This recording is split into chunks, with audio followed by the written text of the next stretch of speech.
নমস্কার, পাকবিচিত্রা স্বাগত জানিয়ে আমি আজ আরেকটি নতুন রেসিপি মাশরুম মশলা ফ্রাই তৈরি করে দেখাবো। আমার চ্যানেলটি অবশ্যই সাবস্ক্রাইব করবেন। মাশরুম মশলা ফ্রাই বানানোর জন্য এখানে আমি 400 গ্রাম মাশরুম নিয়েছি। আপনারা চাইলে বাজার থেকেও কিনে নিতে পারেন অথবা অনলাইনে অর্ডার করেও নিতে পারেন। মাশরুম কিভাবে পরিষ্কার করতে হয় সেটা আমি আপনাদের দেখিয়ে দিচ্ছি। এখানে আমি নর্মাল জল নিয়েছি। দেখুন এই আঙ্গুলের সাহায্যে চাপ দিয়ে দিয়ে দেখুন এই যে পরিষ্কার হয়ে যাচ্ছে। দেখুন আমি আপনাদের একটা দেখিয়ে দিচ্ছি, তারপর সবগুলো করে আপনাদের দেখাচ্ছি।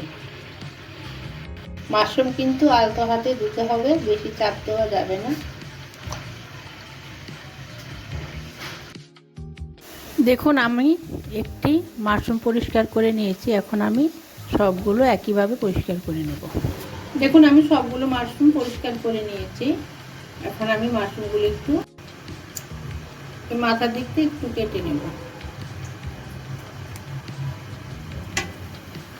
এভাবে আমি সবগুলো কেটে নিচ্ছি। এখন আমি মাশরুমগুলো ম্যারিনেট করে নেব। তার জন্য চা চামচের 1 চামচ নুন অ্যাড করে দিচ্ছি। চা চামচের 1 চামচ সয়া সস দিয়ে দিচ্ছি।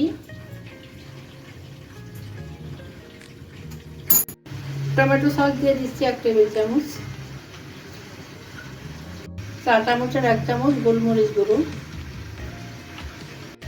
এখন আমি আলতো হাতে মাশরুমগুলো সব কিছুর সঙ্গে ভালো করে মেখে নিচ্ছি। এখন মাশরুমগুলো এরকম আলতো হাতে মেখে নিতে হবে, না হলে ভেঙে যাবে। এভাবে আমি সবগুলো মাশরুম মেখে নিচ্ছি।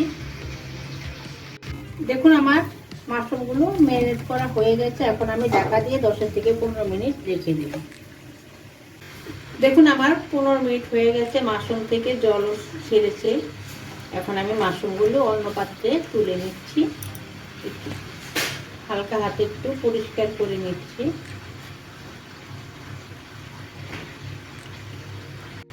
এভাবে আমি সবগুলো মাশরুম অন্য পাত্রে নিয়ে নিচ্ছি।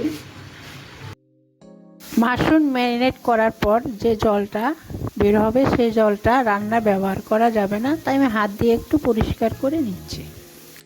এখন সবগুলো মাশরুমের থেকে আমি জলটা ভালো করে জড়িয়ে নিয়েছি। এখন আমি 2 টেবিল চামচ কর্নফ্লাওয়ার দিয়ে দিচ্ছি।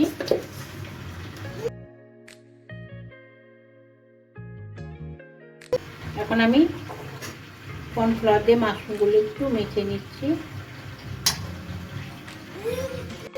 দেখুন একটা স্টিক নিয়েছি। এখন আমি মাশরুমগুলো স্টিকের মধ্যে গেঁথে নেব।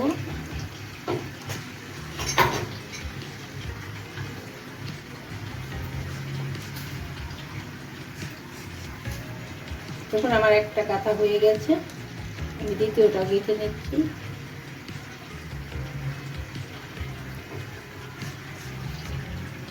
মাছ বরাবর গাঁথতে হবে, না হলে কিন্তু মাশরুম ভেঙে যাবে। দেখুন আমার একটা গাঁথা হয়ে গেছে। এই রেসিপিটি করা খুবই সহজ, বাড়িতে অতিথি আসলে চটজলদি বানিয়ে দেওয়া যায়। দেখুন সবগুলো মাশরুম আমি স্টিকে গেঁথে নিয়েছি। এখন আমি ফ্রাই করে নেব। দেখুন মাশরুমগুলো ফ্রাই করার জন্য আমি একটি ননস্টিক কড়াইতে সাদা তেল দিয়ে গরম করে নিয়েছি। পরিমাণ মতো সাদা তেল নিয়েছি। এখন আমি স্টিকগুলো বসিয়ে দিচ্ছি।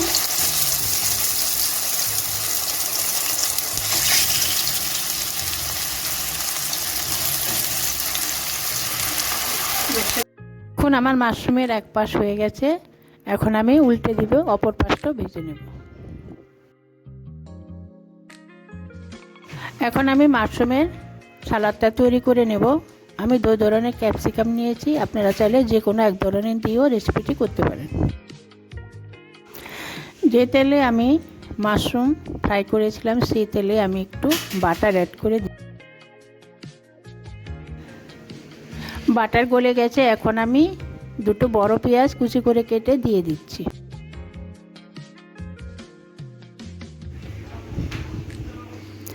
দেখুন এখন আমি পেঁয়াজটা হালকা হাতে 1 থেকে 1.5 মিনিট আমি এখন পেঁয়াজটাকে একটু নেড়ে চেড়ে আগের থেকে কেটে রাখা ক্যাপসিকামগুলো দিয়ে দেব। এখানে কিন্তু আর কোনো রকম সবজি অ্যাড করা যাবে না, শুধু ক্যাপসিকাম দিয়েই করতে হবে।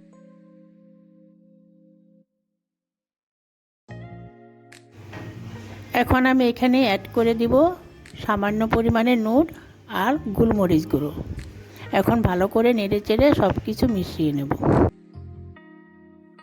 এ সময় গ্যাসটা আমি লোতে রেখে অনবরত নেড়ে চেড়ে সালাদটা তৈরি করে নেব। এখন আমি সালাদের মধ্যে অ্যাড করে দেব সামান্য পরিমাণে soya sauce, dark soya sauce. এখন ভালো করে নেড়ে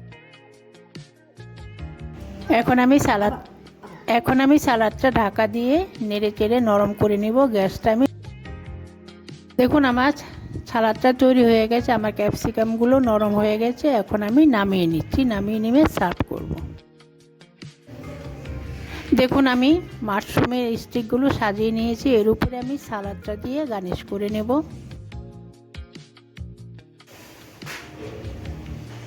দেখুন মাশরুমের সাথে এই সালাদের কম্বিনেশন খুব।